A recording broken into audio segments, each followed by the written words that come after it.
말씀 봅니다. 요한 2서 1장 9절입니다. 신약성경 394쪽입니다.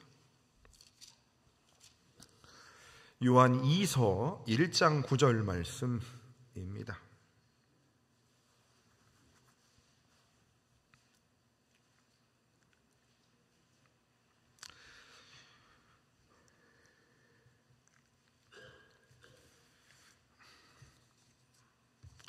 요한 2서 1장 9절의 말씀 우리 한 목소리로 같이 한번 읽어보도록 하겠습니다. 시작. 지나쳐 그리스도의 교훈 안에 거하지 아니하는 자는 다 하나님을 모시지 못하되 교훈 안에 거하는 그 사람은 아버지와 아들을 모시느니라. 아멘. 광고 말씀드립니다. 내일 새벽기도 11조인데 안 나오신 분들은 하루라도 한번 애를 한번 써보시고, 또 추우신 분들은 온라인으로 한번 새벽기도 11조 참여하셔서 우리 11월 한 달을 하나님 앞에 놓고 기도할 수 있는 시간 되기를 바라겠습니다. 그리고 추수감사 찬양대회는 이런 반주자 필요하신 분들 말씀하시고, 요즘에는 MR이 잘 되어 있습니다. 그래서 음원들이 혹시 필요하시면 저희가 찾아가지고 드릴 테니까 그것으로 연습하시면 더 좋은 시간들 보낼 수 있을 것 같습니다. 네, 이제 성경 각권 오늘 요한 2서 말씀 잠깐 생각해 보도록 하겠습니다. 여러분, 가정에서 아버지와 어머니가 있습니다. 그렇죠. 아버지와 어머니, 두 분 다 필요하지요.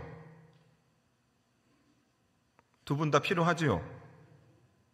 애들이 아빠는 필요 없어 그러면 곤란한 겁니다. 엄마는 필요 없어 하면 곤란한 겁니다. 여러분, 우리가 자식을 키워보니까, 내가 부모가 돼보니까, 또 내가 어렸을 적에 어머니와 아버지로부터 받은 이 두 분의 사랑을 균형적으로 잘 받아야 사람이 잘 자라나는 것을 우리가 깨닫게 됩니다. 한부모인 부모들 마음에는 자식들에 대한 미안함이 항상 있습니다. 왜요? 엄마 혼자만으로는, 아빠 혼자만으로는 그 자녀가 올바른 사람으로 자라나는데 부족함이 있음을 깨닫기 때문입니다. 아빠가 해줄 수 있는 것이 있고 엄마가 해줄 수 있는 것이 있습니다. 그렇지요? 그래서 아버지의 역할과 어머니의 역할이, 두 분의 역할이 자녀들에게 동시적으로 잘 들어가야 자녀가 잘 자랄 수 있는 것입니다. 시편에 보면 인애와 진리가 같이 만나고 의와 화평이 서로 입을 맞춘다 그럽니다. 인애와 진리가 같이 만난다. 사랑과 진리가 같이 만난다. 그 말인 것입니다. 우리가 하나님을 이야기할 때 하나님 아버지라고 우리가 그렇게 기도하지만, 하나님은 사실 신이시기 때문에 하나님 아버지 속에는 사람들이 말하는 부성과 모성이 다 같이 충만하게 들어가 있는 것입니다. 그래서 여러분, 기도하시다 보면 하나님이 때로는 아버지보다 더 무서울 때가 있고, 때로는 어머니보다 더 나를 사랑스럽게 해주신다는 마음을 가질 때가 있을 것입니다. 우리 하나님에게는 부성과 모성이 충만하게 치우치지 않고 가득 있으신 분이시기 때문인 것입니다. 하나님은 저와 여러분들에게 무엇을 요구하시는가? 미가서 보시면 여호와께서 내게 구하시는 것은 오직 정의를 행하고 인자를 사랑하고 되어 있습니다. 자, 정의와 사랑이 두 개를 다 우리 하나님은 우리들에게 요구하고 계십니다. 우리 하나님은 공의의 하나님이시면서 사랑의 하나님이 되신다고 말씀하고 있습니다. 그래서 여러분, 아이들을 키울 때는 아이들한테 사랑을 주면서 동시에 그들에게 때로는 훈육과 그들에게 매가 필요할 수도 있습니다. 당근과 채찍이라고 그러지요. 이 두 가지가 균형을 이루어야 사람이 제대로 자라날 수 있는 것입니다. 5월 8일은 어버이날입니다. 어머니와 아버지가 같이 그분들에 대한 감사와 사랑에 대한 표현을 하는 날인 것입니다. 그래서 사람에게는 성경에서도 오늘 예수 믿는 저와 여러분들에게 공의와 사랑이 필요하다는 것을 말하고 있는 것입니다. 진리와 사랑이 함께 있어야 된다는 것이죠. 여러분, 재판관들을, 사법부를 보십시오. 법관이 법을 중시해야 되죠. 그렇죠? 법을 따라 판결을 내려야 되는 게 맞습니다. 그런데 거기에 법관에게도 뭐가 필요합니까? 인간을 향한 따뜻한 사랑이 필요한 것입니다. 살다 보면 그렇지 않습니까? 법으로만 되면 법으로 뭐가 될 것 같지만 안 됩니다. 여러분, 사랑으로만 하면 될 것 같습니까? 아니죠. 사랑도 밑에 진리와 법이 지켜질 때에 그 사랑이 온전한 열매를 맺을 수 있는 것입니다. 자, 그런데 여러분, 그럼 여쭤보겠습니다. 저와 여러분들도 하나님의 자녀들입니다. 여러분, 사랑하는 마음과 또 하나님의 법을 지키는 진리와 공의가 균형 있게 있는 분 한번 손들어 보십시오. 목사님, 나는 사랑도 있으면서 공의도 있어. 그 두 가지를 잘 유지하시는 분이 있으세요? 없습니다. 이 몸무게 이거 지켜내는 일도 굉장히 어렵습니다. 균형을 이루는 일이 어렵다, 이 말인 것입니다. 성경은 보면 시편 14편에 이런 말씀이 있죠. 하나님이 하늘에서 인생을 굽어 살피십니다. 하나님을 찾는 자가 있는즉 살펴보시는데 뭐라고 말하는가? 시편 14편 3절에 다 치우쳤다 그럽니다. 사람들은 대개 균형을 이루려고 노력하지만 뭐라고 그래요? 다 치우쳐버렸다, 삐뚤어져 버렸다 그럽니다. 로마서 3장 12절도 이렇게 말합니다.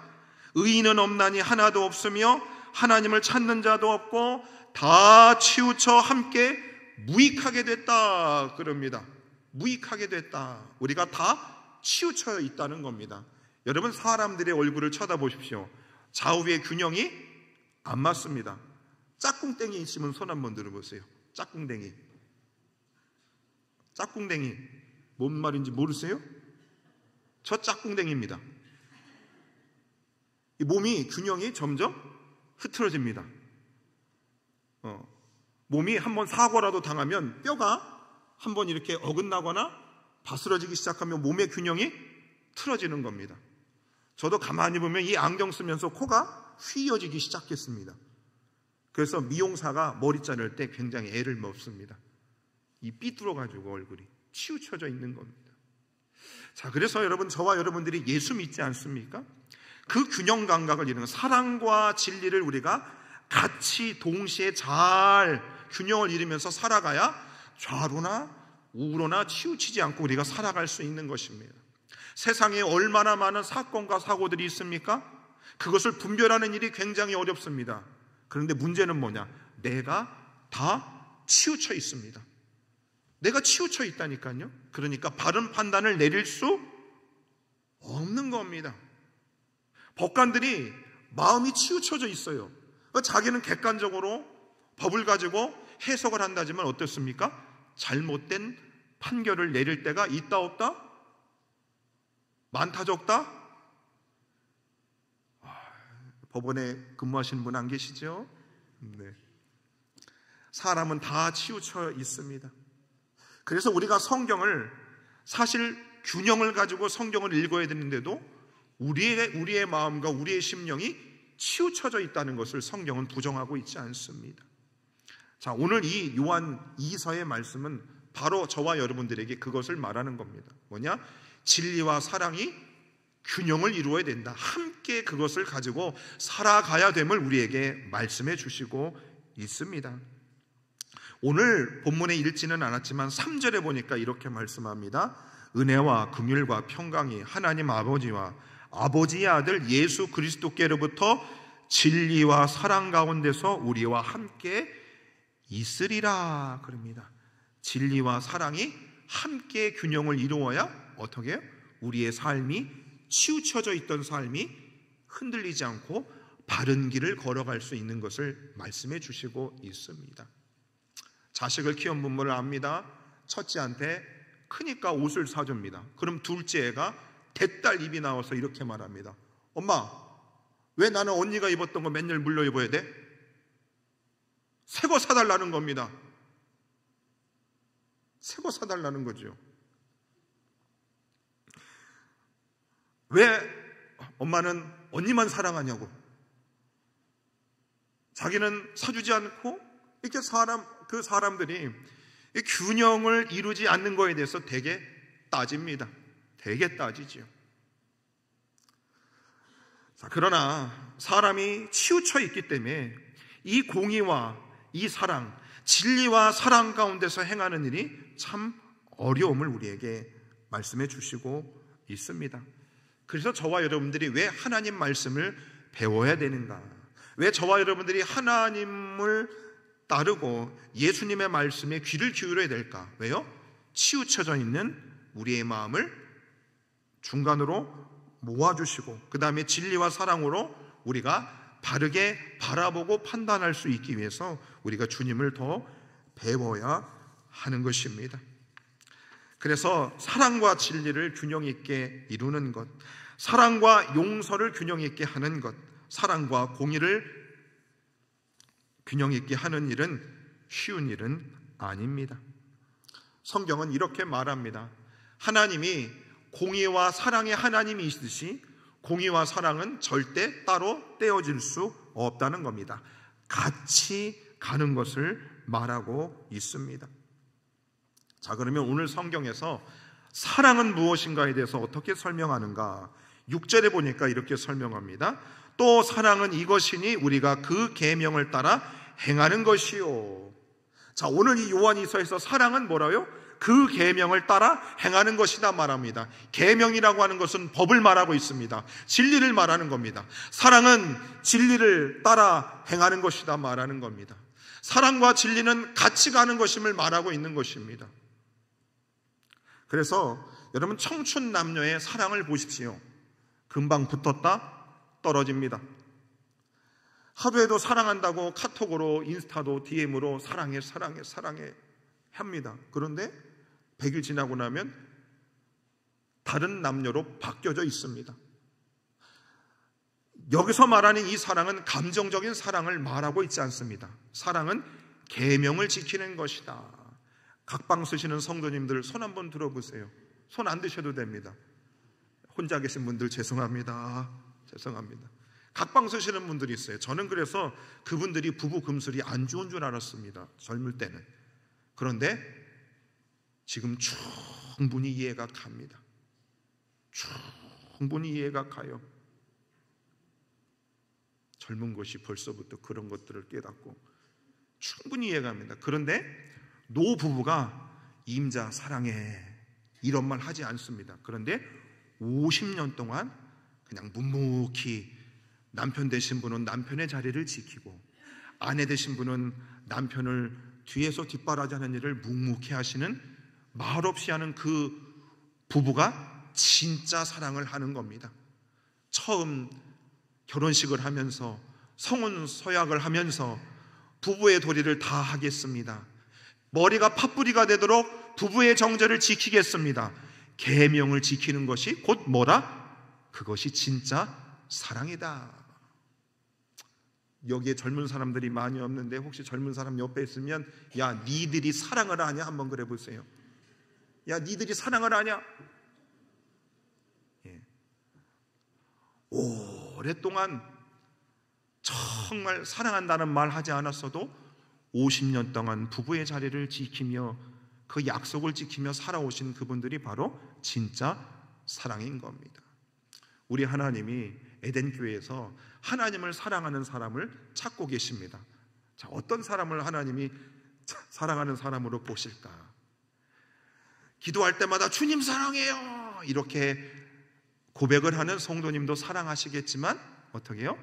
말없이 자리를 묵묵히 지키며 비가 오나 눈이 오나 교회가 풍파가 나도 그 자리를 꾸준히 지키는 사람을 우리 주님이 뭐라고 그럽니까? 너 진짜 나 사랑하는구나 그러는 겁니다. 여러분, 저 에덴교회는 그런 교회 되고 싶습니다. 여러분의 담임 목사가 가지고 있는 교회에 대한 그림은 그렇습니다.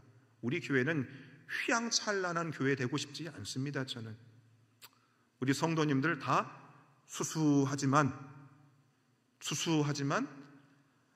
세상이 어떻게 교회를 욕하든 말든, 믿는 사람들이 우후죽순 떨어져 나가도 우리 성도님들은 머리가 팥뿌리가 되도록 그냥 하나님 사랑하는 마음으로 이 자리를 지키는 성도들이 많은 교회였으면 좋겠습니다. 어렸을 때 이런 생각을 한 적이 있습니다. 북한이 만약 우리나라를 전쟁을 일으키거나 일본이나 중국이 전쟁을 일으킵니다. 그런데 예수 믿는 사람들을 다 죽여버리려고 할 때에 그 10대 때입니다. 그럼 나는 우리 교회를 지켜야 될까 말아야 될까? 도망쳐야 될까? 아니면 교회를 지키는 게 맞을까? 이런 생각을 10대 때 했습니다. 그리고 이제 목사가 될 생각을 하니까 내가 목사가 됐을 때 만약에 다른 사람들이 이 교회를 다 떠나라고 했을 때, 그 적들이 그랬을 때 나는 교회를 끝까지 지킬 수 있을까? 지킨다고 그러면 총으로 쏴 죽일 텐데, 그런 고민을 했었습니다. 심각하게 했었습니다. 지금도 그럽니다. 시대가 흐를수록 마지막 때가 되면 교회에 핍박이 분명히 온다고 그럽니다. 어떤 형식으로 올지는 모르지만 내가 그때에도 내 목숨을 내놓으면서까지 교회를 내가 묵묵히 지켜낼 수 있을까? 주님 오실 때까지 이 거룩한 주의를 내가 지키며 살아갈 수 있을까? 이런 생각들을 하는 겁니다. 오늘 이 요한 2서 말씀도 그 말씀이죠. 사랑은 이것이니 그의 계명을 지키는 것이다. 주님 사랑한다고 맨날 입으로만 찬양하고 고백하는 것도 참 좋지만 오히려 지금 같은 시대에는 말없이 묵묵히 그저 주님이 주신 성도로서 우리에게 주신 그 법칙들을 하나하나 잘 지켜나가는 그런 성도들을 우리 주님이 더 바라고 계시지는 않을까, 그런 생각을 하게 되는 것입니다. 오늘 바로 이 요한 사도도 그 말을 하는 겁니다. 원래 요한 사도가 젊은 시절에는 우레의 아들과 같았습니다. 하나님, 저 사람들을 주여 하나님이 당장 심판해 주십시오. 하나님의 법으로 그 사람들을 처리해 주십시오. 이렇게 주장했던 젊은 시절의 요한 사도가 나이가 먹으니까 하나님을 사랑하는 사랑의 사도로 변화됐습니다. 그도 나이가 먹으면서 깨달은 것이죠. 공의와 사랑이 함께 가야 된다는 것을 알고 있었다는 것입니다. 여러분, 세상은 그럽니다. 법으로 빨리 해결하시오. 한쪽은 이럽니다. 한쪽은 사랑으로 덮으십시오. 그럽니다. 교회는 어떻게 해야 되는가? 공의와 사랑을 함께 아우를 수 있는 것이 교회가 될 수 있어야 하는 겁니다. 여러분, 그 균형을 이루는 일이 어렵기 때문에 저와 여러분들은 항상 주 앞에서 엎드려 기도해야 하는 것입니다. 그래야 우리의 심령이 치우쳐져 있는데 그 치우쳐진 마음을 중심을 모아서 함께 진리와 사랑을 이 교회 공동체 가운데 이루어가면 함께 치우쳐져 헤매고 있는 많은 영혼들이 똑바른 길을 걸어가는 우리의 뒷모습을 보고 야, 에덴 교회 뒤를 따라가야 되겠구나 라는 마음들을 사람들이 갖고 우리 앞으로, 우리 뒤로 따라오게 된다는 것을 성경은 말하고 있는 것입니다. 그래서 사랑은 계명을 지키는 겁니다. 그래서 저는 이런 성도님들이 있습니다. 목사님 참 좋아요. 목사님이 사랑해요. 그런 분들이 무서울 때가 있습니다. 여보 사랑해. 무섭습니다. 무서워요. 아빠 사랑해. 무섭습니다. 그런 성도님들보다 그냥 말없이 저분이 나한테 서운한 게 있는가, 인사도 하는 둥 마는 둥 하지만 늘 예배 자리에 있는 그 분이 너무 좋습니다. 옆에 분들한테 이렇게 한번 인사합니다. 당신은 어느 편이요?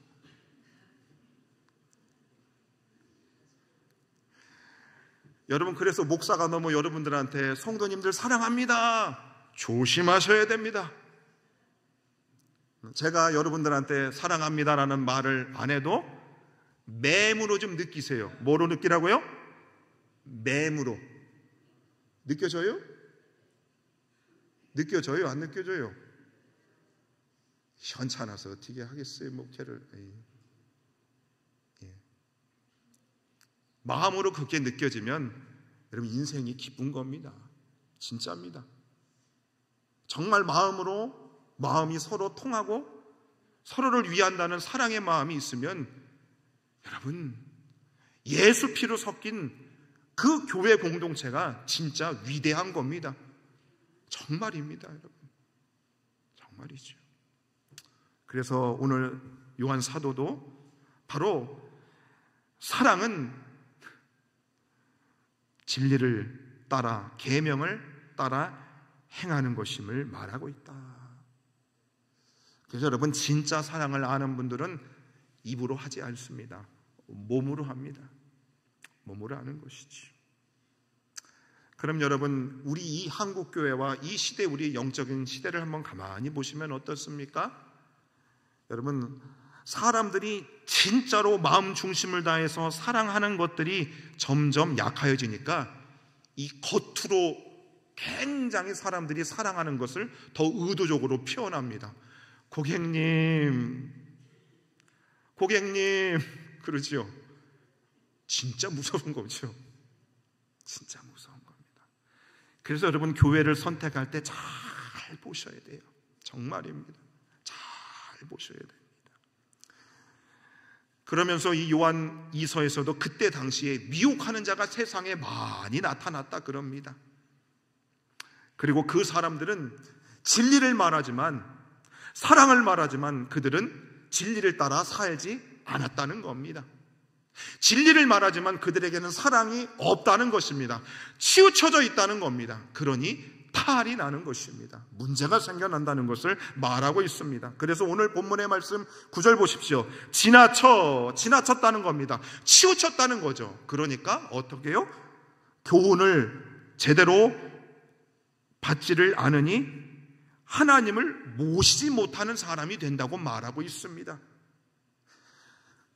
하나님의 사랑을 알고 그 사랑은 주의 계명을 지키는 것인데 그것이 하나로 치우쳐버리니까 어떻게 된다? 하나님을 모시지 못하는 사람이 된답니다.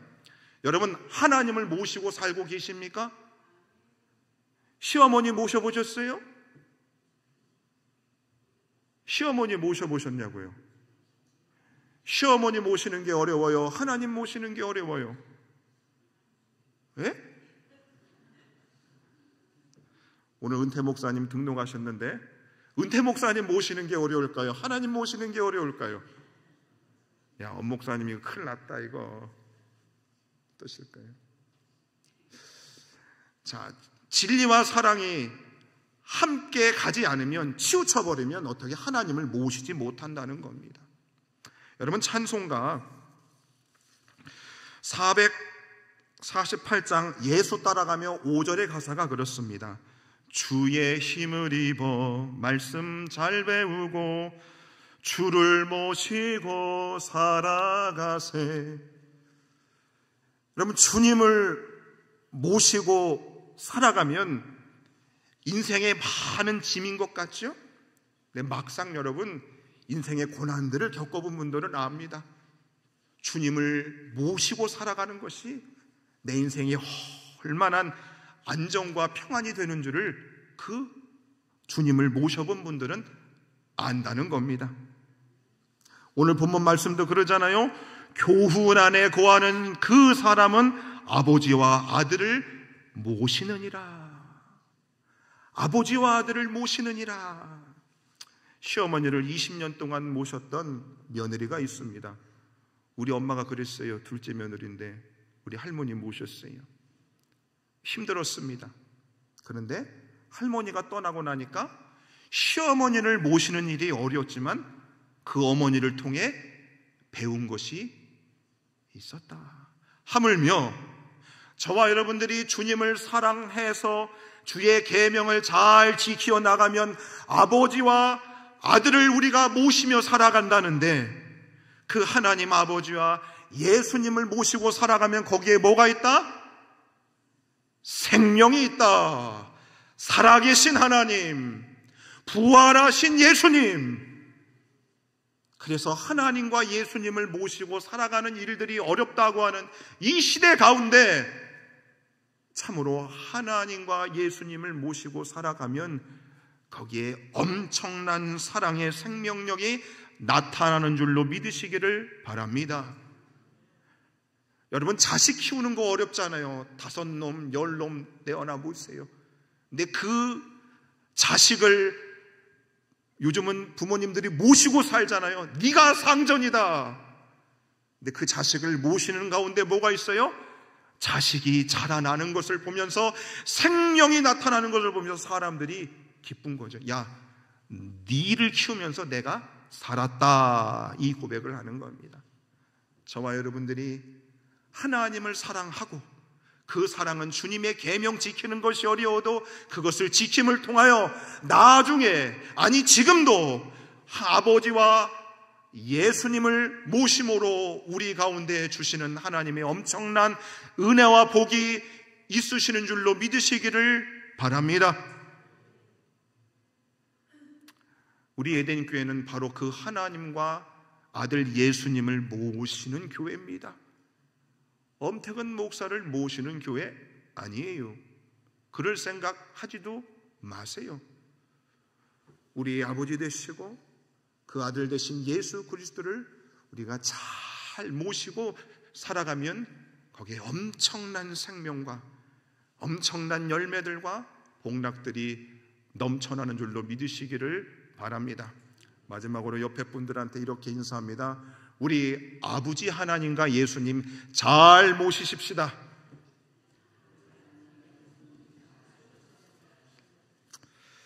그래서 저와 여러분들 마지막 숨이 끊어지는 그 순간에, 하나님, 내가 당신과 아들 예수님을 한평생 모셔서 참 감사하고 복을 누렸습니다.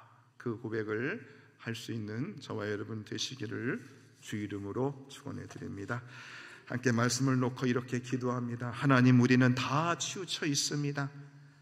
사랑도 필요하고 공의도 필요합니다. 진리도 지켜야 되고 사랑도 있어야 됩니다. 하지만 우리가 한쪽으로 다 치우쳐서 교회에서는 사랑만 이야기하고 교회에서는 법만을 이야기하니 하나님, 결론이 나지를 않습니다. 주님, 오늘 말씀을 통해서 사랑과 진리가 균형 있는 우리들이 될 수 있도록 도와주시옵소서. 좌로나 우로나 치우치지 않는 우리 교회가 되게 하여 주시옵소서. 그래서 하나님 아버지와 예수님을 모심으로 우리의 인생에 균형감이 있게 하시고, 그 주님의 사랑과 진리 속에서 수많은 주의 열매들을 맺어갈 수 있는 축복의 인생 살아갈 수 있도록 도와주십시오. 함께 기도합니다. 사랑하는 하나님, 감사합니다.